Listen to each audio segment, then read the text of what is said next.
আজ ৫ই জুন, বিশ্ব পরিবেশ দিবস। আজ সারাদিন সোশ্যাল মিডিয়া জুড়ে পরিবেশ সচেতনতার বাণী বা তাকে ঘিরে বিভিন্ন পোস্ট আমরা দেখতে পাবো। কিন্তু দুঃখের বিষয় হলো এই যে এই পরিবেশ সচেতনতাটা শুধু মোবাইলের স্ক্রিনেই সীমাবদ্ধ থাকবে। কার্যক্ষেত্রে সেটির প্রয়োগ বাস্তবে একদমই হবে না।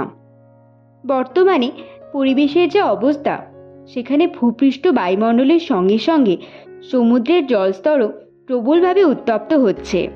ফলে এল নিনোর মতো প্রাকৃতিক দুর্যোগ থেকে শুরু করে বিভিন্ন জায়গার বাস্তুতন্ত্রের প্রবল ক্ষতি হচ্ছে।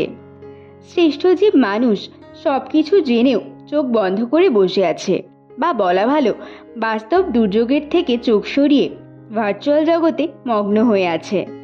অনলাইন বা অফলাইনে কে কত বেশি উপার্জন করবে সেই চিন্তায় মগ্ন মানুষ নিজের আরাম উপভোগে এতটাই মত্ত যে এই করতে গিয়ে সে যে প্রকৃতির কত বড় ক্ষতি করে চলেছে সেটা হয়তো বলার অপেক্ষা রাখে না।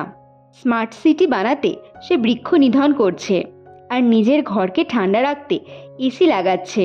কিন্তু উভয় ক্ষেত্রেই যে ভূপৃষ্ঠের তাপমাত্রা কতটা বেড়ে যাচ্ছে তা এপ্রিলের দৈনিক তাপমাত্রাই বলে দেয়। আজকের দিনে প্রতিটি রাজনৈতিক দলও তাদের নির্বাচনের ইস্তিহারে জনগণকে কে কত ভাতা দেবে তার হিসাব দিলেও কে উন্নত পরিবেশ দেবে তার কথা কোথাও উল্লিখিত থাকে না। তাই তো দাবানল প্রতিহত করার থেকেও ভোটের মিছিলে সামিল হওয়াটা সরকারের কাছে সবসময় অগ্রাধিকার পায়। ক্ষমতা পিপাসু বিভিন্ন বড় বড় দেশনায়করা একে অন্যকে টেক্কা দেওয়ার নেশায় উন্মত্ত হয়ে পরিবেশের যে কি বিশাল ক্ষতি করে চলেছেন তা তো সর্বজন বিদিত। প্রকৃতি প্রদত্ত প্রতিটি বাঁচার উপাদান অত্যন্ত সহজলভ্য বলেই হয়তো আমরা এখন প্রকৃতিকে এত অবহেলা করছি। কোভিড আমাদের অক্সিজেনের অভাবে জীবন কতটা দুর্বিষহ হয়ে উঠতে পারে তার আগাম ঝলক দেখালেও আমরা এখনও সেটা থেকে কোনো শিক্ষাই নিতে পারিনি।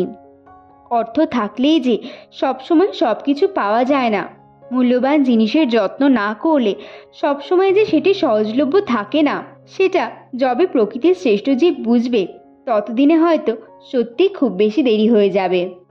সেদিন হয়তো সোশ্যাল মিডিয়ায় হ্যাপি এনভায়রনমেন্টাল ডে বলার সুযোগটাও থাকবে না।